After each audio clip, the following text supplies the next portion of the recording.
Makasih ya. Sip. Udah direkam? Bagaimana memahami suatu program? Ya, apa yang ada di dalam ini namanya program atau source code-nya ya, tepatnya source code-nya.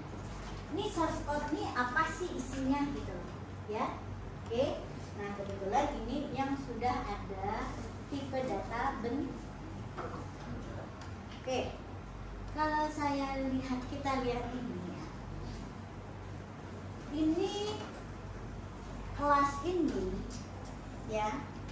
Biasanya kalau ada sebuah kelas, kemudian ada sesuatu ya yang dideklarasikan di bawah kelas itu, ya, berarti kemungkinan ini adalah sebuah tipe bentukan. Oke ya, ini akan menjadi tipe bentukan. Artinya kalau dia tipe bentukan, tipe ini bisa kita gunakan untuk mendefinisikan suatu variabel. Contohnya ya, kita ingin tahu nih.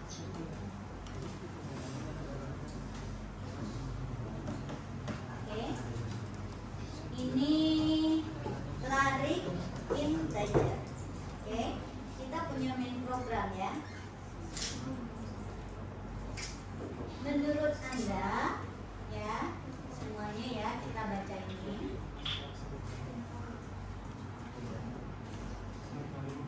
Yang mana di dalam program yang ini, ya, dia adalah variabel yang bertipe lari int.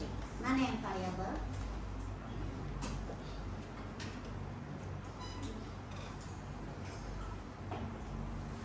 Mana yang variabel? Saya inginkan dengan banyak.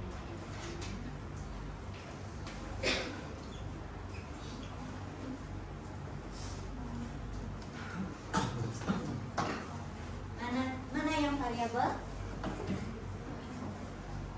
Apakah n itu variabel? N variabel bukan? Ya, ingat penjelasan saya yang kemarin ya, bahwa sesuatu yang didefinisikan di bawah kelas ya, bagian atas kelas itu sesuatu yang kita sebut sebagai atribut atau field ya, field dari kelas tersebut ya. Apa saja itu? Ada berapa di sini yang menjadi atributnya? Apa saja yang menjadi atributnya? Coba lihat.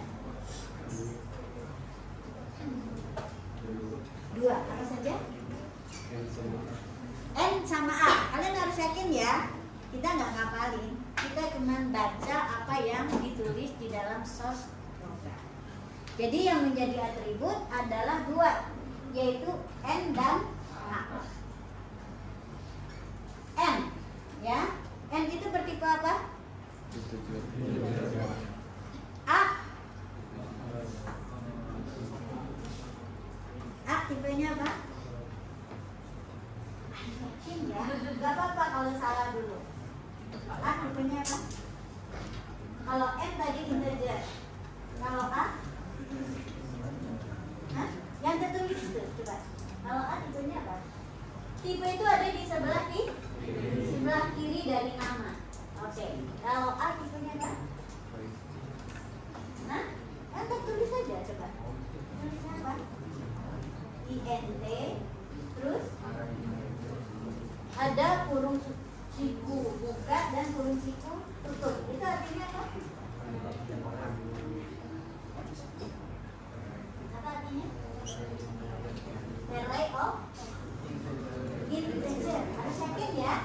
Jadi si A walaupun sebelah kirinya sama-sama ada int, tapi si n itu kan nggak ada kurung siku buka tutup.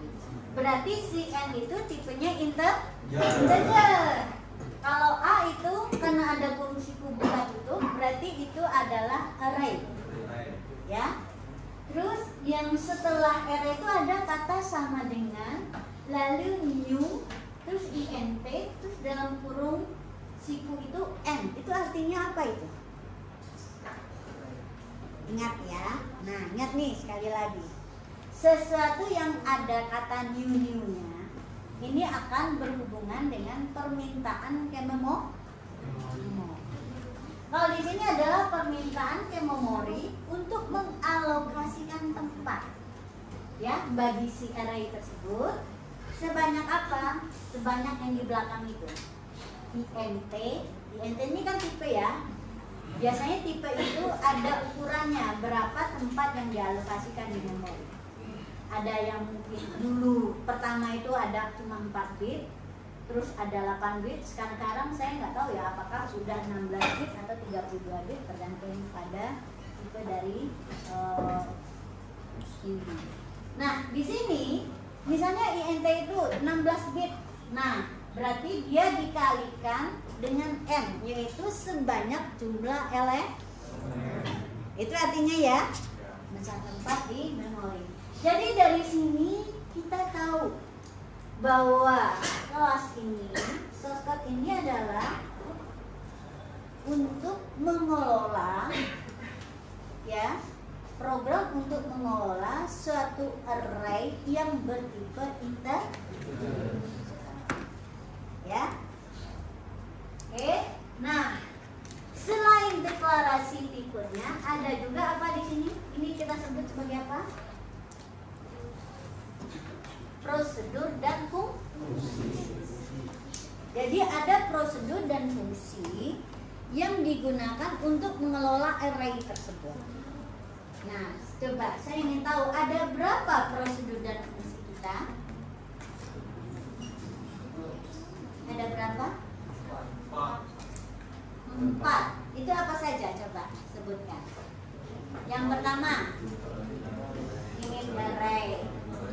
Terus baca array, tampil array, dan size. Oke?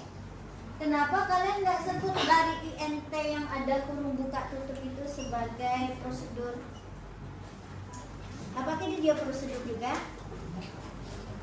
Kan tanda prosedur tuh di sini ada kurung buka, kurung tutup. Dia juga ada kurung buka, kurung tutup loh. Apakah juga sebuah prosedur? Sebetulnya dia prosedur ya, tetapi adalah sebuah prosedur khusus yang fungsinya untuk sebagai apa? Konstruktor. Konstruktor ini khusus dipanggil ketika kita mendeklarasikan sebuah variabel yang bertipe kelas ini, ya. Contohnya, nah ini dia, dipanggil ketika kita mendeklarasikan variabel. Tipenya apa? Sama nggak namanya dengan nama kelas itu? Sama, ya. Artinya kelas ini adalah sebuah tipe data bentukan. Buktinya bisa kita gunakan untuk mendeklarasikan sebuah variabel. Nah, khusus untuk tipe bentukan, kita lanjutkan dia dengan, kalau tipe biasa kan cukup seperti tadi, integer L misalnya. Kalau dia tipenya biasa ya, nggak ada pakai new. Nah, new ini kalau khusus tipenya adalah tipe bentuk. Nah, new larik int. Larik int ini apa ini? Artinya kita memanggil konstruktor. Apa sih fungsi konstruktor itu? Biasanya fungsi konstruktor itu memberi nilai awal, ya, memberi nilai awal terhadap apa? Field dari kelas tersebut, ya. Misalnya tadi L, ya, nilai awalnya apa? Atributnya apa saja tadi? N, ya. Lalu si A, berarti dia akan memberi nilai awal terhadap array A. Gimana dia cara ngasih nilai awalnya? Bisa jadi dia ngasih nilai awal A itu kan array of integer, berarti setiap elemennya akan diberi nilai awal, misalnya adalah 0 ya, nilai di default. Oke, gitu ya. Jadi beda antara new ketika kita mendeklarasikan variabel dengan new pada saat kita memesan tempat di memori untuk dibawa. Sampai di sini paham? Nah, terus sekarang pertanyaan berikutnya adalah, kita udah tahu ya bahwa ini adalah suatu source program untuk membuat sebuah kelas yang mengelola yang tipenya adalah array of integer. Nah, di sini program kita sendiri itu mulai dari mana kita membaca? Biasanya kalau kita punya source program seperti ini, kalian jangan baca dari atas ke bawah ya. Ya, jangan dibaca seperti itu, apalagi program kita besar. Untuk memahami suatu program, mulailah dari main program.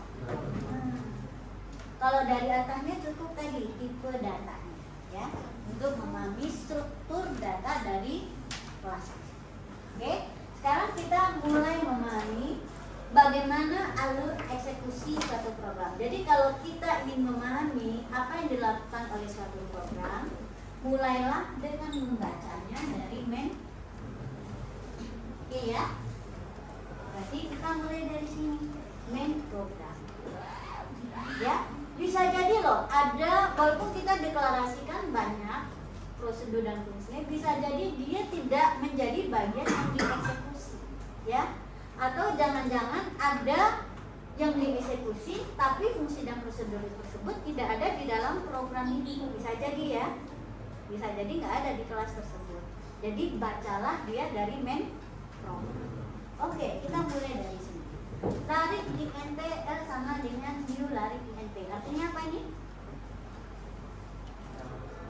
Mendeklarasikan variabel.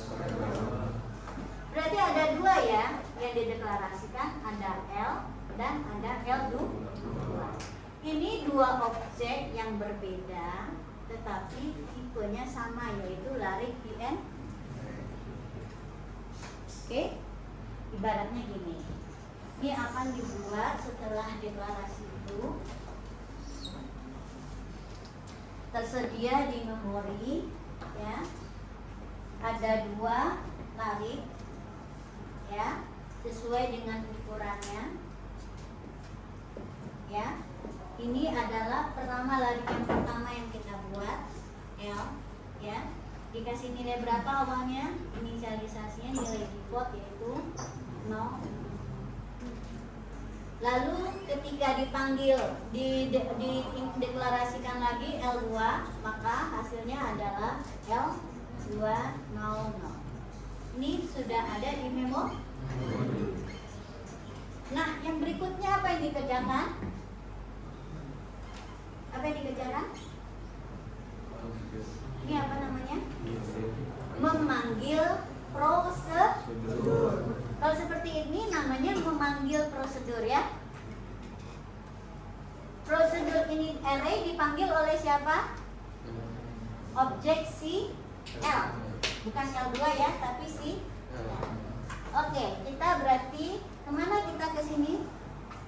Coba kita panggil ke, kalau panggil berarti apa? Compiler akan mengerjakan bagian instruksi yang ada di dalam prosedur yang dipanggil. Apa dulu yang dikerjakan? Nah, kita lihat nih ke init sini ya. Berarti ini yang akan dieksekusi berikutnya. Berarti init array. Init array ini dimulai dari perintahnya ada instruksi pengulangan di sana, yaitu sebuah. Kalau di sini fungsinya adalah untuk traversal, ya, mengunjungi elemen array mulai dari apa? Indeks 0 sampai dengan indeks yang terakhir. Berarti Coba kalian jelaskan. For integer i sama dengan 0, i kecil dari n. Berarti ini ada seperti, pernah belajar tabel fracing? Biasanya ini saya gunakan sebagai alat bantu untuk mengecek apa yang dilakukan oleh bagian program tersebut, terutama yang ada loopnya, ya. Biasanya untuk yang baru-baru belajar agar paham bagaimana suatu perintah pengulangan itu dikerjakan, ya. Oke. Nah, biasa for integer i sama dengan 0. Nah, kita buat seperti ini ya. I, kemudian i kecil dari n, ekspresi yang ada di sana, lalu di sini nanti adalah bagian loopnya, ya, badan loopnya. Di sini adalah yang berikutnya dikerjakan, ya. Oke. Jadi biasanya loop seperti itu dibacain seperti ini. I itu diberi nilai awalnya adalah 0. Oke. Ya. I sama dengan 0. Lalu program akan membandingkan dengan step yang berikutnya, ya. Ekspresi logik i kecil dari n. Nah, di sini dia akan membandingkan apakah 0 kecil n-nya tadi berapa? 3 ya? 3 ya? Oke. Apakah n kecil dari 3, 0 kecil dari 3? Berarti true ya? True. Kalau true, ya, berarti ini kan nilainya true ya? 0 kecil dari 3, hasilnya adalah true. Kalau true, apa yang kita kerjakan? Masuk ke badan pengulangan. Kalau true, maka compiler akan masuk ke badan pengulangan. Apa yang dikerjakan di badan pengulangan? Menampilkan pesan nilai GAI, kemudian nilai i-nya, dan berikutnya membaca nih. Ya, ini akan dikerjakan nih sesuai dengan urutannya. Dia tampilkan sesuatu, ya. Terus di sini akan dibaca berikutnya sebuah nih. Nah, kita masukkan berapapun. Misalnya kalau dimasukkan 5, berarti 5 tersebut akan disimpan kemana? Elemen A yang ke I. Akibatnya kalau saya masukkan 5, berarti elemen A yang ke I, I-nya tadi berapa? 0 kan ya? Berarti di sini akan diganti nilainya dengan ya, diganti nilainya dengan 5. Oke. Terus berikutnya, nggak ada lagi kan setelah SCNXT kan nggak ada lagi yang dikerjakan. Ketemu tutup dari for-nya. Ketemu tutupnya berarti selesai. Maka nilai i-nya bertambah otomatis 1. Jadi si i++ itu dikerjakan setelah 1 kali loopnya selesai. Jadi nilainya bertambah 1 menjadi 1. Terus masuk lagi ke, ya, berarti i-nya sekarang berapa? 1. 1 ini kita bandingkan dengan 3. Apakah true? True. Kalau true berarti masuk lagi kan ke dalam loop. Ya. Misalnya kita baca nilainya adalah dientrykan dari SCNext INT, dimasukkan nilainya 7. Ya. Berarti nilai L yang ke-1 berapa nilainya sekarang? Ya. Terus nilai I-nya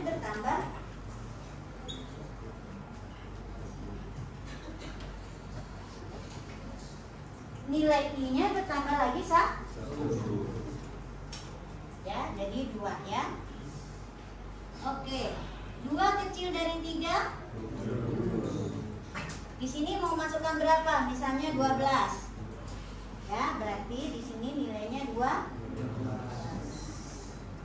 Terus bertambah lagi 1 menjadi sini 3 ya. 3 kecil dari 3 false. Kalau false dia masuk ke dalam loop?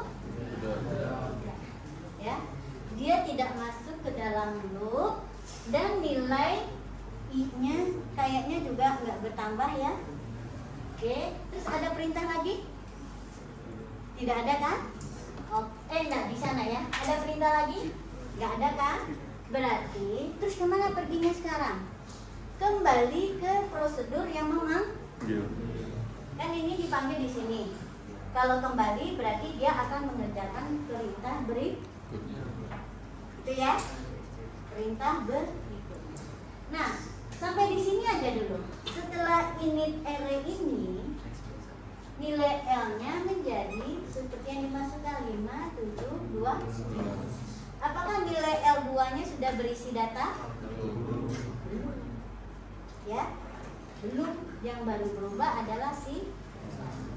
Kenapa begitu? Karena L dan L2 itu adalah objek yang berbeda. Udah, walaupun dia tipenya sama. Gitu ya.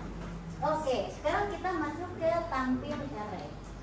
Tampil array sebetulnya kalau kalian mau buat seperti ini juga, tapi nggak dibuat nggak apa-apa. Ini cuma alat untuk kita memahami bagaimana suatu skema pengulangan dikerjakan. Akan alurnya akan seperti ini ya, mulai dari 0. Berarti yang dikerjakan yang berbeda adalah apa? Apa yang di dalam badan pengulangan. Kalau di sini apa yang dikerjakan dalam pengulangannya? Menampil. Nah, maka tampillah sesuai. Jadi L kalau ditampilkan nilainya menjadi 0,5, 1, 7 dan 2-nya adalah 12. Oke? Mana ya? Jangan.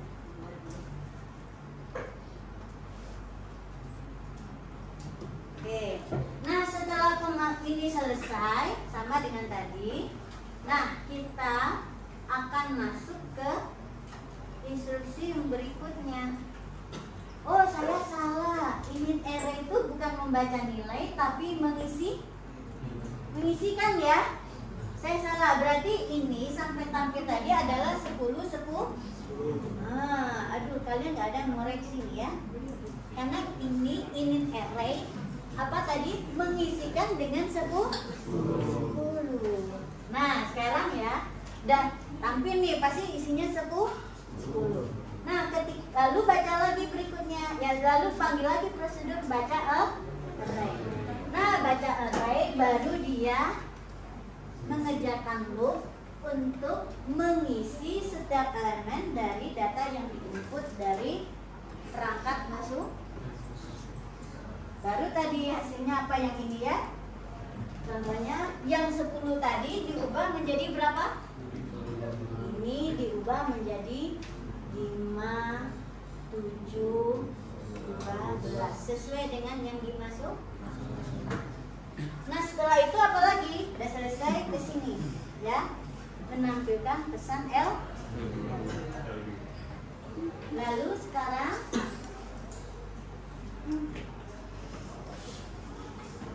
nah di sini ya. Oke. Dia ada coret? Enggak kan? Kenapa kalian senyum-senyum? Oke, sekarang bedanya nih ya. Tadi yang dipanggil, yang memanggilnya apa? Objek L. Sekarang yang memanggil objek L. Artinya apa? Manipulasi yang terjadi nanti akan mempengaruhi nilai dari objek L2. Ya, bukan si L. Sekarang di sini L2 langsung tampil R. Kira-kira nanti apa yang hasilnya di sini kalau tampil R? Belum kita apa-apakan, tapi nilainya sudah ditampil. Nah, coba ini. Kira-kira apa isi dari L2? Ketika tampil 0, 0, sesuai dengan nilai default ketika konstruktornya dipanggil. Ya. Terus berikutnya ada pemanggilan. Kenapa di sini kita nggak pakai L2 atau L1? Langsung bisa tulis prosedurnya salin. Coba lihat ya, prosedur salin. Ya. Apa bedanya dengan prosedur tampil? Coba lihat. Cara pendefinisian prosedurnya ada perbedaan nggak? Apa letak perbedaannya apa? Ada kata apa di sana? Static. Ya. Ada kata static. Ya. Static ini berarti dia bukan bagian dari kelas itu, ya. Kelas si lari integer. Jadi ini adalah prosedur yang umum di luar kelas, ya. Tapi boleh saja ditulis di dalam kelas. Jadi dia bukan milik si lari kelas lari integer.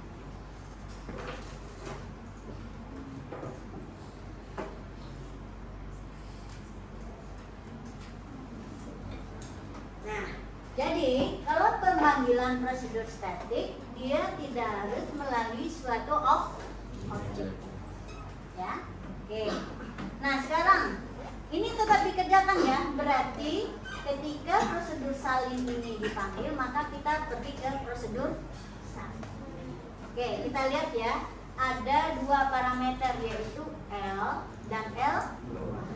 Nah, L di sini akan mensubstitusi di sini adalah L1, L2 ke L2. Oke. Kita lihat sekarang. Di sini juga ada loop, ya. Mekanismenya sama seperti ini. Yang berbeda adalah apa yang dikerjakan. Di sini apa yang dikerjakan? Menyalin per elemen. Berarti ketika kita berada di indeks 0, yang disalin adalah isi dari mana ke mana? Apakah dari L2 ke L atau L ke L2? Nah, L1, L itu kan tadi jadi L1 ya. Berarti di sini disalin 5 dijadikan ke sini 5. Terus naik indeksnya 1 ke indeks 1, 7 ke sini jadi tuh ke indeks yang sama, tapi dari dua objek yang berbeda. Terus berikutnya, indeks berikutnya yang kedua 12. Oke. Nah, lalu ketika 3 selesai karena indeksnya 3 sudah tidak lebih kecil dari 3 kecil dari 3-nya jadi false. Jadi dia nggak masuk ke dalam. Ya. Begitu. Jadi inilah hasilnya kalau di dalam di memorinya, manipulasi yang terjadi setelah sah. Berikutnya dia akan kembali ke prosedur yang memanggil dan mengerjakan instruksi berikutnya, yaitu apa? Tampil. Ini tampil array yang mana nih? L atau L2? L2. Berarti yang tampil ini 5, 7, 2. Oke, kita lihat ya. Benar nggak?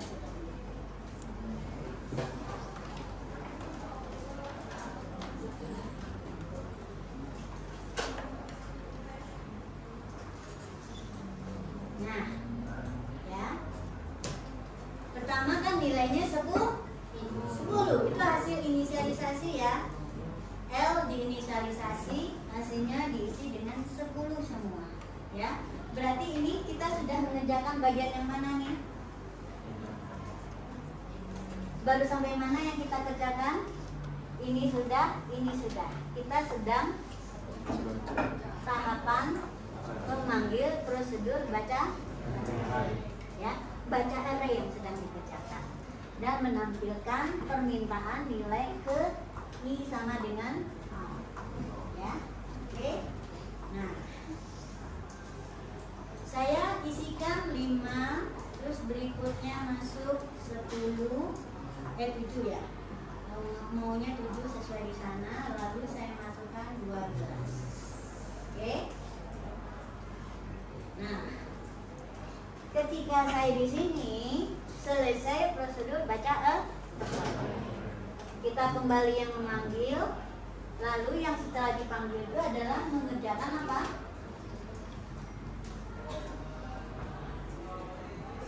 Ya. Mana yang dikerjakan? Tampil array. Ya. Tampil array yang pertama. Ya.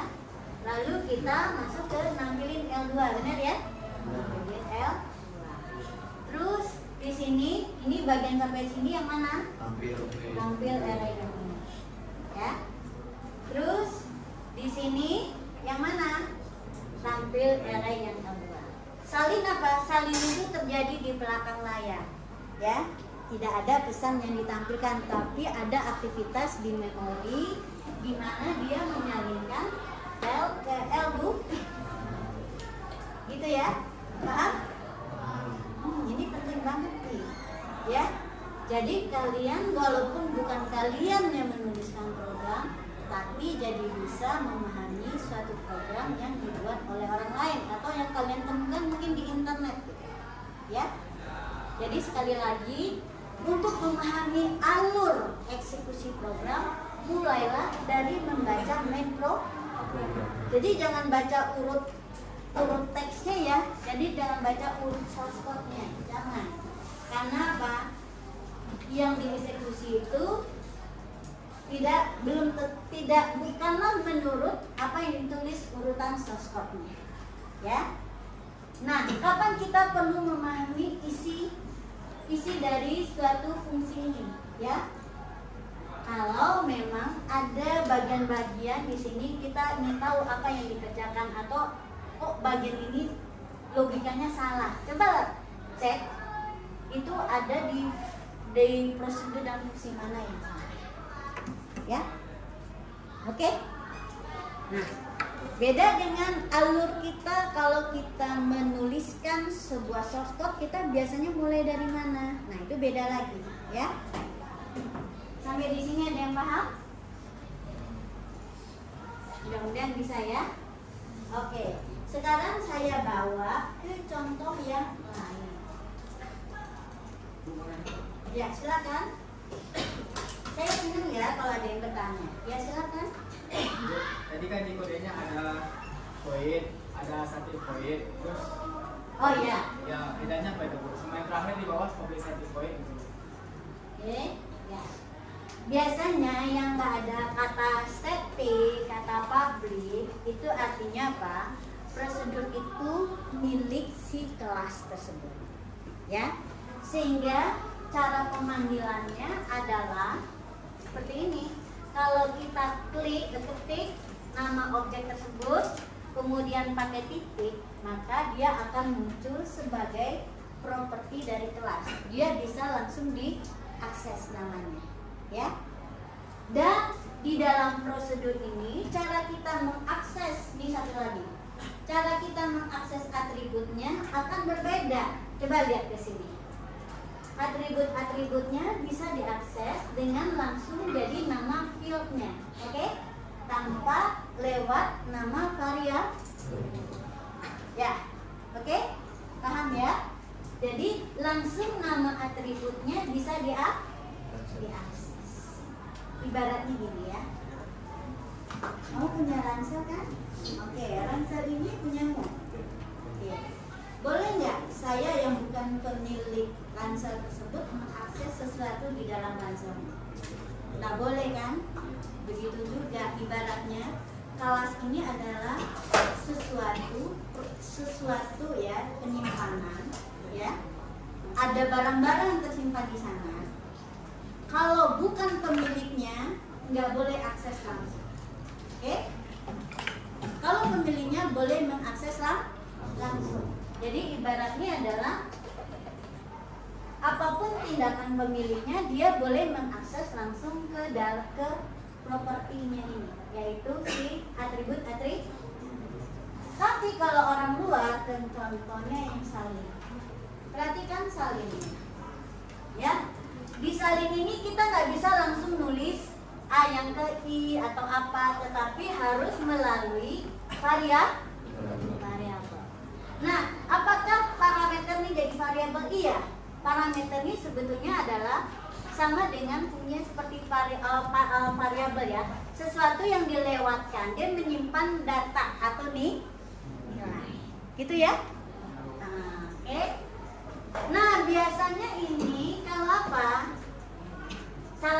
Secara kenapa ini terpaksa kita jadikan static? Karena itu melibatkan dua objek, ya. Kalau cuma satu objek itu aja, objek yang tipenya kelas itu, kita tidak perlu ada parameternya, ya. Oke, tidak perlu ada parameter. Sebetulnya ada cara lain, tapi saya contohkan yang ini, ya. Oke, ada pertanyaan lagi? Bagus pertanyaannya. Jadi nanti kalau kalian belajar pemrograman berorientasi objek, berarti ini adalah ya suatu prosedur yang bukan bagian dari kelas tersebut, ya, sehingga cara kita mengakses atributnya akan berbeda, lebih komplikated. Nah, kalian bayangkan dulu sebelum ada pemrograman berorientasi objek, semua fungsi sifatnya seperti ini, ya. Walaupun ada record, atribut-atribut itu harus diakses melalui nama variabel. Rumit dulu. Jadi kalau ada modifikasi, aduh, ribet ngubahnya, ya. Beruntung kalian sekarang udah belajar yang nama pemrograman berorientasi objek. Jadi modifikasi terhadap program itu lebih mudah, ya. Oke. Nah, jadi Bu, kapan kita harus pakai static public itu? Ya, kalau sederhana aja, kalau dia nggak mungkin kita private kan, ya. Default kita adalah maksimalkan dia menjadi prosedur yang private. Selama dia mengakses atribut-atribut tersebut dan tidak ada mengakses sesuatu objek yang bukan apa?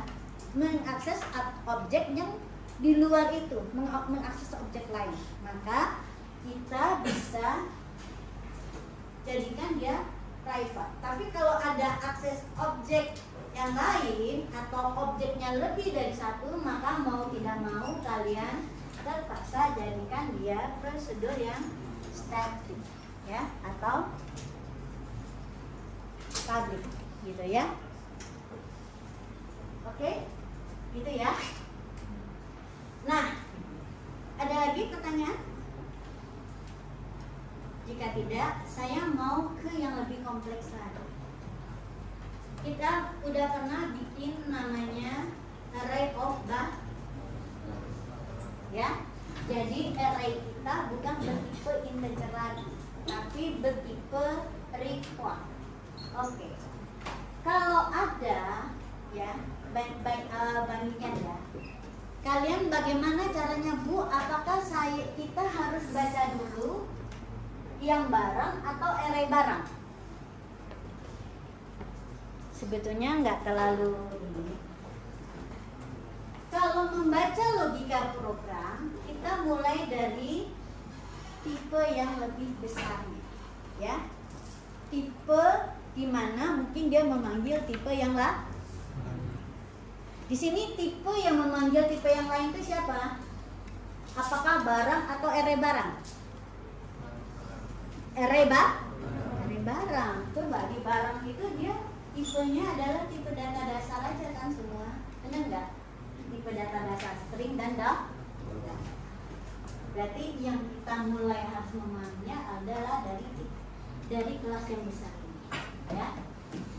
Walaupun apa, kemungkinan di dua-dua ini ada void main, benar ya? Masing-masing ada void main, ya. Tapi Bu, dari mana kita tahu, ya? Main program yang mana yang dijalankan dulu? Menurut kalian main program yang mana yang dijalankan dulu? Tergantung mana yang kita eksekusi.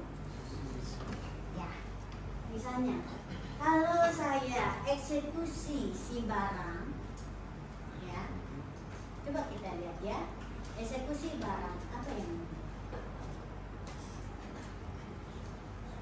ya, kode barang ini tadi mulai, berarti dia mulai mengerjakan memanggil yang mana di sini? Cek main program ya. Mana yang dia panggil dulu?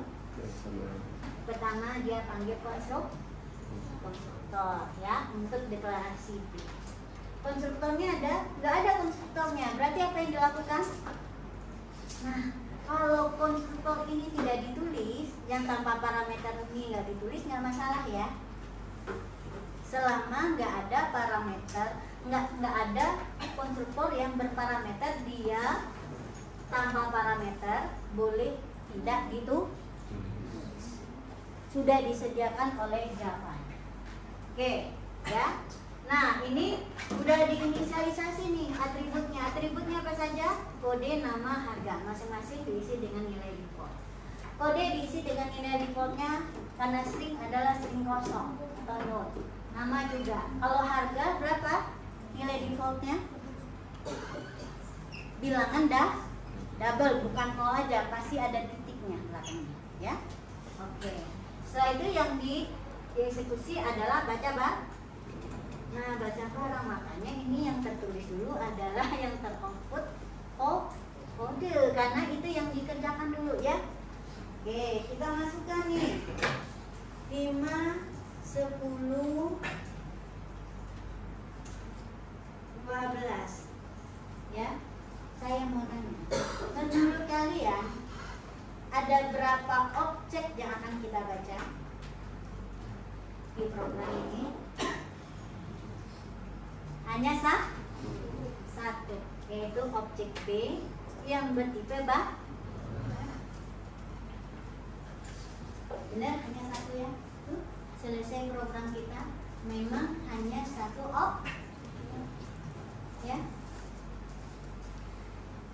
Jadi ini adalah sampai pembacaan barang. Terus dia kembali mengerjakan apa? Tampil barang. Mengerjakan ini dan terus nggak ada lagi kan? Ya selesai, ya. Jadi ini adalah main program tester untuk menguji prosedur-prosedur yang sudah kita buat untuk kelola barang. Prosedurnya baru 2, yaitu baca barang dan tampil barang. Ya, ini sifatnya itu programnya sederhana, baru untuk menguji. Ya. Oke, sekarang misalnya ya, apa yang terjadi kalau main program di sini saya hilangkan? Ya, artinya apa nih kalau saya komen ini? Bisakah saya mengeksekusi main program? Main programnya bisa dieksekusi? Tidak bisa. Kalau di komen kan seolah-olah perintah itu tidak ada. Coba ya, kita eksekusi ini sekarang.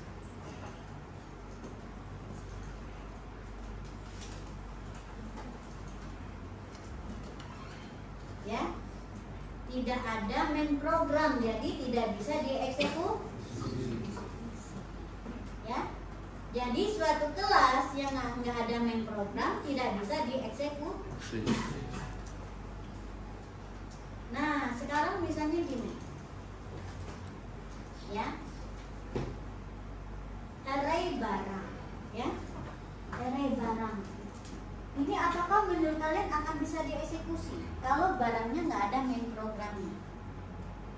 Bisa nggak? Di barang nggak ada main program, bisa ya, karena yang dieksekusi di sini adalah main program milik si array barang. Ya, ini yang akan dieksekusi, ya, bukan main program di si barang. Lalu apa hubungannya dengan barang? Nah, di sini hubungan antara array barang dengan barang adalah bahwa salah satu atribut dari barang ini bertipe barang. Ya. Jadi suatu atribut yang didefinisikan dari kelas yang lain bisa digunakan untuk mendeklarasikan baik variabel maupun atribut dari sebuah kelas. Gitu ya. Nah, kalau seperti itu, kita tahu ya, di sini atributnya apa saja? Ada berapa atributnya? 2 juga ya. N dan A. N itu sebetulnya untuk di sini fungsinya untuk apa? Ukuran dari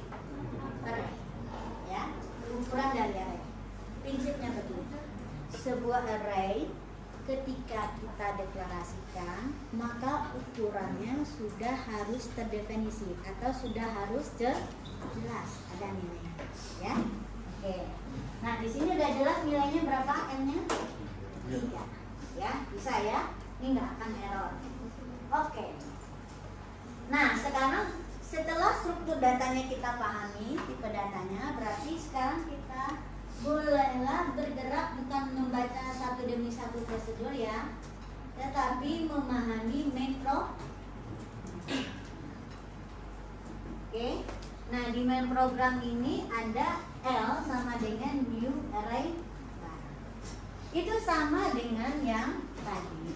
Cuma bedanya sekarang ya, L yang di sini isinya bukan integer, tapi record ya. Oke, saya contohkan di sini ya untuk array barang ya. Oke, kita punya L.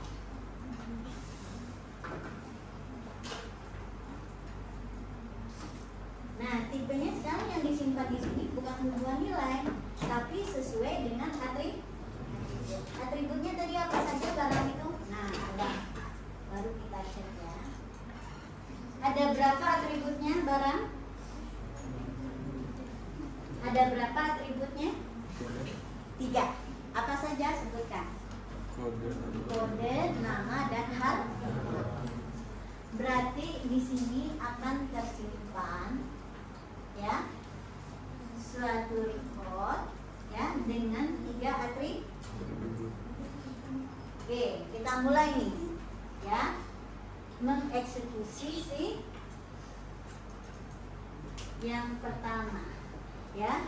L sama dengan new R barang. Oh, dibikinin 1 gitu ya. 1. Baru 1 nih ya. Terus diisikan dengan nilai defaultnya berapa? String kosong, terus no titik. Baru 1 ya. Dia loop lagi ya. Array barang. Dia isikan nih semua sebanyak ukuran. Ya. Ini hasil dari konstruktor ya. Pemanggilan konstruktor untuk yang si L sama dengan new R barang. Ini hasilnya ya. Ada di memo. Ini untuk si L. Oke. Lalu kita juga deklarasikan di memori ada L2 ya. Juga array barang, ukurannya juga N. Maka dapatnya juga seperti ini. 0 titik 0 titik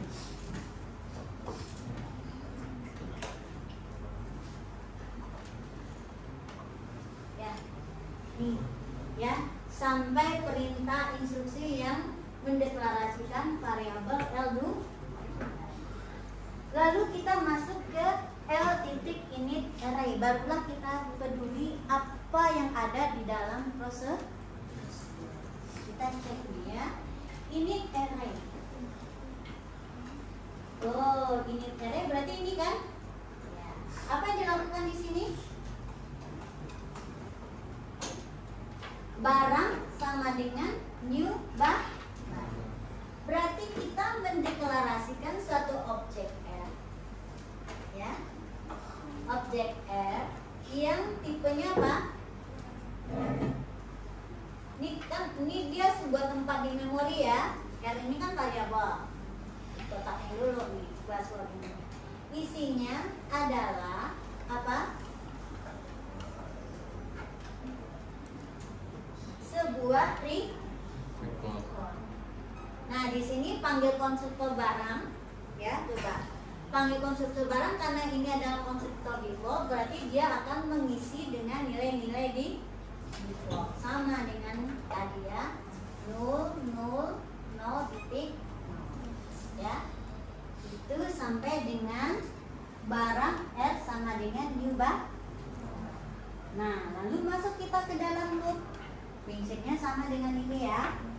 Nah, cuma beda apa yang dikerjakan di dalam badan. Dalam badan loop ini apa isinya? Mengisi nilai-nilai dari atribut dengan nilai tertentu. Nah, hasilnya apa di sini? Rel barang, hasilnya ini berubah jadi apa? Apa jadinya?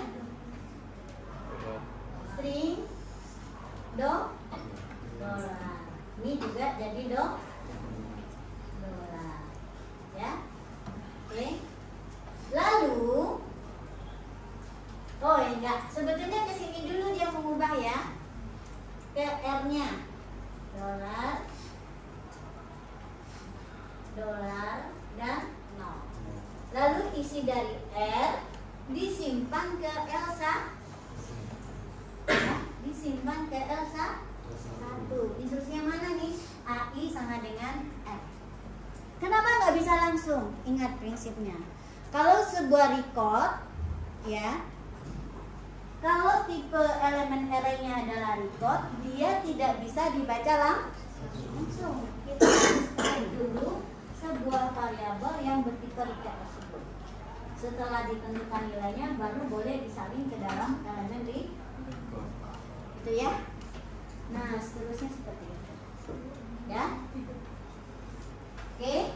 Nah, sekarang kita lihat ya, setelah itu apa yang dilakukan? Tampil maka yang tampil nanti adalah nilainya adalah $, dan 0. Oke. Lalu berikutnya apa? Baca array. Nah, baca array ini kan sama nih ya. Kita juga harus, nah coba lihat ya. Selalu harus apa yang akan dibaca itu kita tampung dulu di sebuah variabel yang bertipe record sesuai dengan tipe dari array, ya. Lalu baru bisa. Oke. Nah, setelah itu nanti tampil sesuai dengan apa yang dimasukkan, ya. Ini juga untuk tampil barang. Nah, oke ya. Sekarang kita lihat, ya.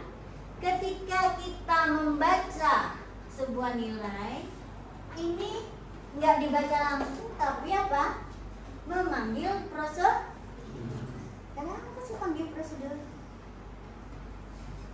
Kenapa dipanggil sebuah prosedur baca array, baca barang? Boleh nggak langsung di sini dibaca satu-satu?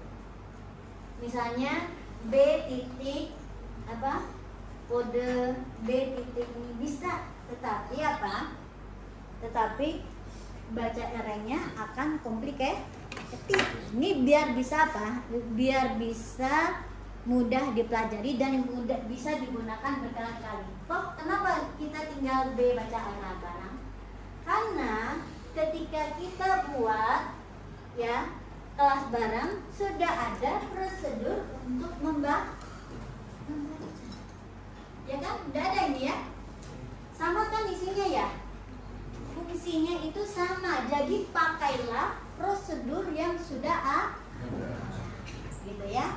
Makanya ketika kita membuat array barang, minimal ketika kita deklarasikan tipe barang itu, buatlah sebuah prosedur yang paling utama, yaitu apa?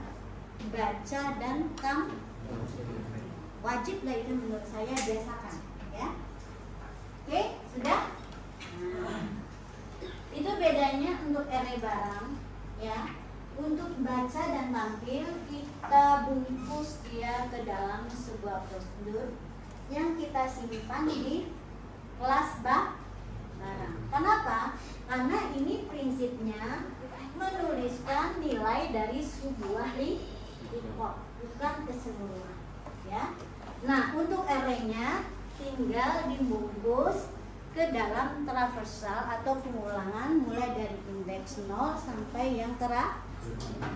Gitu ya. Oke, intinya sih sama ya. Mirip ya dengan yang tadi. Ada pertanyaan sampai di sini? Udah paham? Oke. Ya. Kita coba jalankan sekarang. Ini jalan nggak menurut kalian? Jalan. Karena apa? Walaupun si main program itu yang di barangnya nggak ada, nggak masalah, benar ya? Oke, menurut kalian ini sudah Ini kita sedang menjalankan prosedur yang mana nih? Pas berhenti di sini. Kalau yang ini hasil dari prosedur yang mana? Prosedur tampil L titik tampil A. Masih yang si L ya. Terus tampil array. Berarti ini yang mana nih? L titik baca array. Ya, saya isikan ya. Ingat, dia harus dibaca satu-satu per satu field ya. 2, 3 harganya, 3, 4 harganya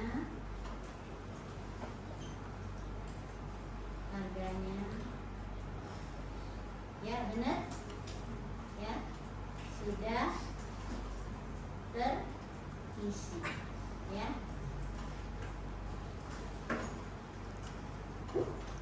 Di sini yang kita tampilkan adalah setelah baca. Mana yang setelah baca? Coba kita cek ya. Oke, ini kan panjang ya. Jadi ini ketika kita mengentrikan satu-satu, ini adalah L setelah dengan dipanggil dari prosedur tampil hasil dari prosedur tampil. Ini untuk L2. Ini L2 sebelum salin ya. Ini L2 setelah salin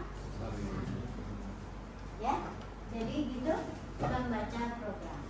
Jadi kalau kalian nggak bisa membaca program ini, nggak bisa memahami alur eksekusi suatu program, pasti kalian susah kalau mau bikin kode program ya. Baik baca program yang lain maupun program yang kita buat sendiri akan susah memahami logiknya, karena ini dasar sekali ya. Mudah-mudahan semua sudah paham ya. Paham? Ingat, kalau ada kelas lihat dulu apa saja yang menjadi atribut. Lalu untuk mengecek alur programnya, cek dari apa yang dipanggil secara buntan dari main program. Kalau untuk suatu aplikasi tersebut ada banyak kelas ya, ada banyak kelasnya. Misalnya gini ya, kelasnya ada ini. Kalau kita melihat program ini ya, lihat yang kira-kira tipenya paling besar ya. Tipe paling besar itu adalah A ya. Oh iya, kalau gini ada barang, ada array. Oh, kayaknya sih ini hubungannya adalah antara array dan barang. Kalau dengan narik integer ada hubungannya enggak? Kalau kita lihat nggak ada hubungan. Berarti ini yang buat terkait adalah antara array barang dan barang. Oke. Lalu mulai ceknya dari mana? Dari yang terbesar, yang dari barang. Ya. Kalau perlu informasi tentang barang itu apa, tinggal dilihat struktur datanya. Ya. Struktur data itu apa? Atribut-atributnya apa aja. Ya. Oke. Dari sini yang perlu dilihat adalah logika secara satu demi satu instruksi dari main program. Ya, begitu.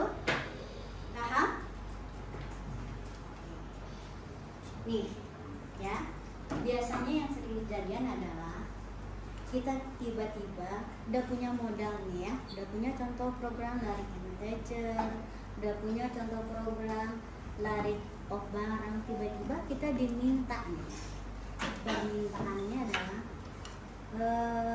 kita diminta program untuk ya, untuk misalnya gini, saya ingin kalian bikin data teman di kelas ini ya. Oke. Data-data teman di kelas yang tadinya cuma pakai Excel bisa kan ya? Ya. Cuman saya ingin program saya ini canggih, bisa misalnya gini. Suatu saat nanti saya bisa ngecek ya, tinggal cuman nggak lihat Excelnya, nggak buka-buka Excel, tapi saya menjalankan program, terus bisa melihat data-data teman ya, data-data teman semua ditampilkan semua, atau hanya yang menampilkan alamat si A misalnya ya, atau saya ingin menampilkan tanggal lahir teman-teman saja misalnya, ya. Nah, kalau seperti itu, bagaimana cara kalian membuat programnya, ya, membuat algoritma, ya? Kita mau kelola, ya, teman-teman di kelas ini. Oke, kira-kira kamu mau menyimpan apa aja dari data teman-teman? NRP, NPM, nama, alamat, nomor HP, itu aja. Tanggal lahir perlu? Tanggal lahir, oke ya. Ada 5 nih, ya. NRP, nama, alamat, nomor WA, dan tanggal. Coba kita mulai ya. Oke. Menurut kalian, nah kan temannya banyak, ya. Nah kalau data dari satu teman itu tadi kita perlu definisikan di dalam mana? Tipe apa? Record. Berarti kita butuh sebuah kelas record teman, ya. Namakan saja record kita itu teman. Oke. Fieldnya ada 5. Apa saja? NRP, nama, tanggal lahir, dan alamat dulu ya. Oke, 5 ya. Urutannya bebas saja. Yang penting ada 5. Dan biasakan yang pembeda itu menjadi field yang pertama. Pembedanya apa? NRP. Jadi kan NRP itu field yang pertama ya. Terus identitas yang penting lainnya adalah nama. Jadi NRP dan nama kalau bisa sepasang itu yang duluan. Lalu nomor WA yang lain-lain terserah mana yang mau ditaruh. Ya, oke. Terus karena temannya banyak, kita butuh tipe data apa lagi? Kita butuh data apa lagi? Tempat menyimpan yang seperti apa? Array. Pasti butuh array. Array kita bertipe apa? Teman. Array kita bertipe teman. Nah, tipe array ini juga sebaiknya kita jadikan sebagai sebuah tipe data baru, ya. Oke?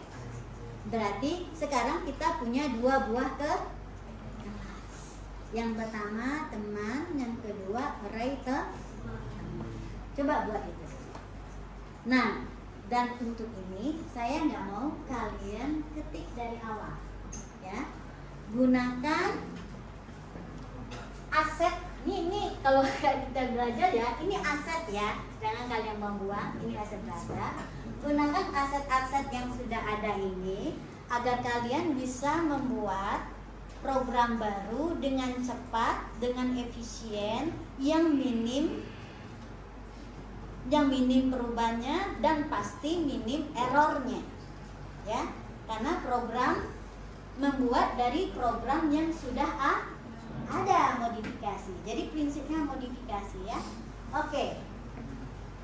Kita lihat step pertama.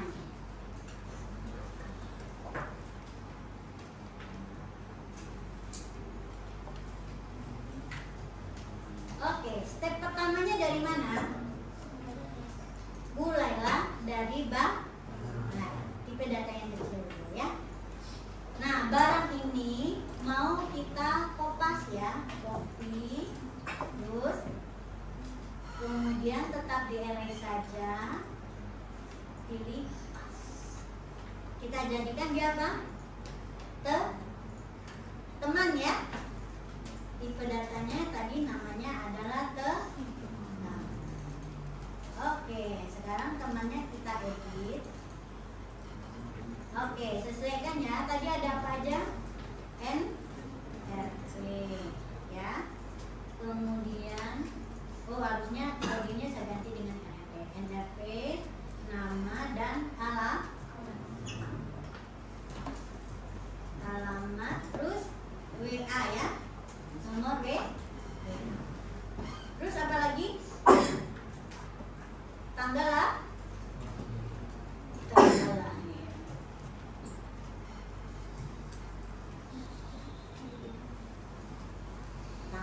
Tanggal tipenya apa sih? Hah? Det. Ada det di sini? Kalau di Java tipe det itu ada di mana? Tuh, nggak mau dia kalau det. Ya. Oke, kita tutup saja dulu ya. Sementara kita punya 4 field. Oke. Kita nanti akan cari cara bagaimana mendefinisikan tipe tanggal ini. Oke. Nah, lalu apa? Modifikasilah yang sesuai. Kode jadi apa? NFP. NFP.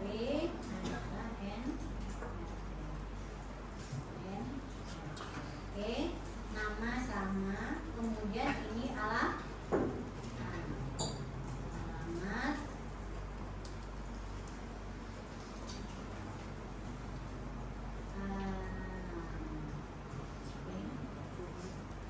Nah, alamat kenapa salah? Karena ini masih next dah. Oke, terus satu lagi nomor WA itu kenapa kita jadikan string? Kenapa bukan integer?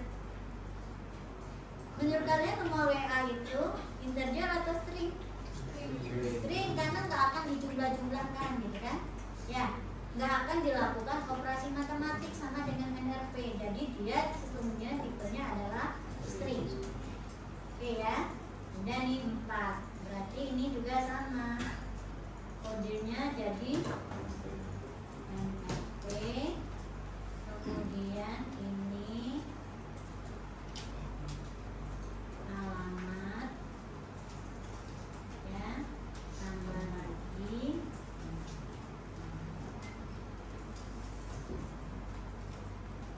tambah WA. Dah beres kan? Cepet ya. Paling 1 menit lagi. Ya kan? Nah, kalau kita mau uji, buka aja ini udah benar atau belum.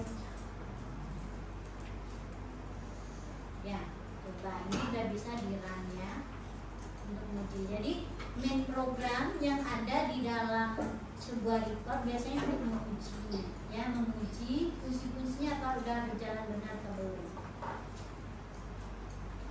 Kode 1, 2, 3. Kok harga ini masih harga ya, salah. Nah, tahu nggak kenapa ini salah? Karena ini saya masih baca barang, tapi kan udah diubah baca barangnya. Oke, coba cek. Oke, karena barangnya masih kita ini B-nya berubah. Ini harus diganti dengan apa? Teman. Jadi walaupun barangnya nggak ada di sini, dia masih dikenali ya, karena dia ada dalam satu paket yang sama. Oke, kita run ya. Nah, udah benar nih. Oh, kok masih alamat kok tadi lupa ya. Artinya ini nomor WA. Oke ya, udah benar ya. Cuma ini aja, artinya ini adalah nomor WA. WA ini WA. Oke, nggak usah saya ubah-ubah lagi ya, nggak usah saya run karena ini udah yakin benar. Terus tugas kita berikutnya apa? Coba kasih tahu saya, apa yang berikutnya yang akan kita lakukan? Mengubah, mengkopas array barang menjadi array ya. Copy, terus paste.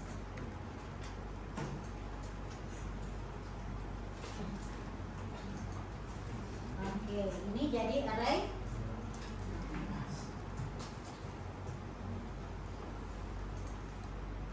Oke, modifikasi di sini. Kira-kira apa saja yang berubah biar cepat nih, saya nggak pakai cara yang tadi satu-satu ya. Kita bisa juga pakai fasilitas yang ada di sini.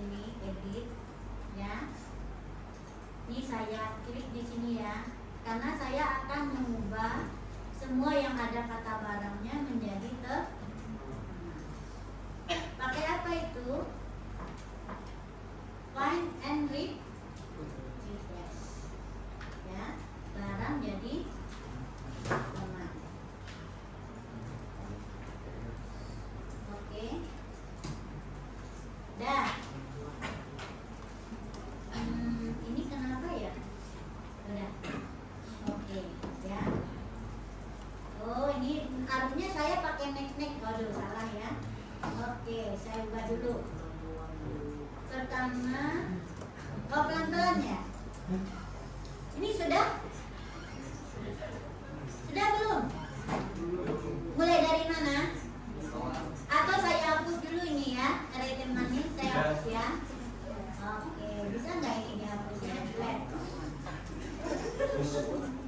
Saya delete ya. Oke, sampai di sini udah semua? Sudah? Sudah? Yang teman tadi udah selesai belum? Sudah. Sekarang kita mau butuh array of the teman. Jangan, sekali lagi jangan ngetik. Kalau ada yang ngetik saya tulis ya. Oke. Kita manfaatkan cara yang paling efisien. Dan biasakan itu kalau kalian jadi programmer, biar cepat nih ya. Biar 2 minggu selesai. Nah, caranya apa? Di kopas ya. Kopaslah yang program tersebut source code-nya paling dekat dengan yang kita butuhkan. Di antara ini yang mana yang paling dekat? Apakah tadi barang atau lari integer atau barang? Array barang. Jadi kenapa array barang yang dekat? Karena sama-sama array yang bertipe record. Ya, oke, kita copy ya. Ingat caranya, klik kanan, copy, ya, terus paste. Oke, nanti ganti namanya jadi array.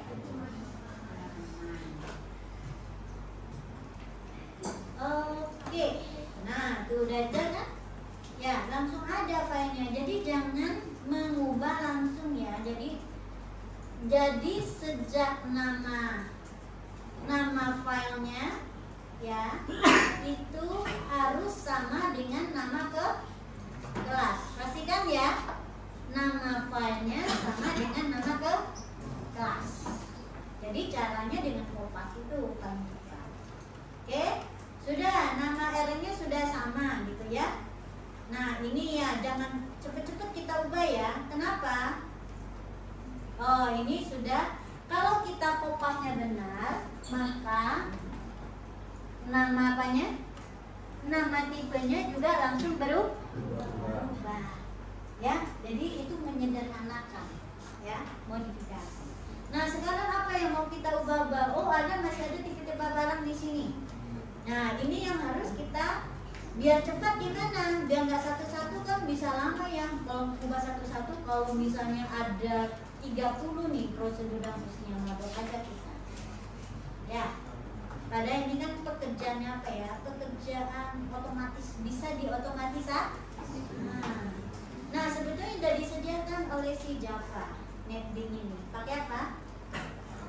Nah, jadi caranya apa? Diklik di posisi ya teks yang mau diubah ya, yaitu si barang. Kita pilih find and replace. Nah, barang ini kita ganti dengan apa? Oke. Nah, kan masih satu nih, baru satu yang berubah. Terus gimana berikutnya? Kalau di next kan gimana caranya? Pakai ini ya.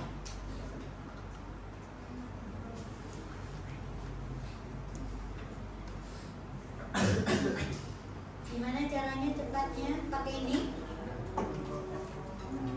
Oke, ini nggak mengubah dia ya. Ini nextnya mana ya? Oh, ubah nextnya. Please help. Ada yang ingat? Biar cepat nih mengubah semuanya. Kalau dulu ada terubah semua. Apa yang kita klik harusnya? Oh, replace all. Pilih replace all. Oke, ya. Sudah berubah semua dengan tempatnya.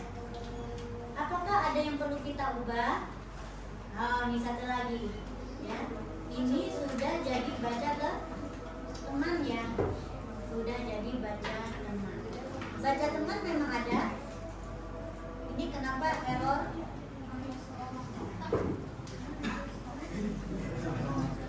Tidak terdefinisi untuk tipe teman. Oke, kita lihat ya teman. Oh, dia di sini masih baca barang. Belum kita ubah, ya. Kita ganti ya, jadi baca teman. Kenapa dia bisa langsung ubah teman? Karena tadi kita replace all, ya. Baca.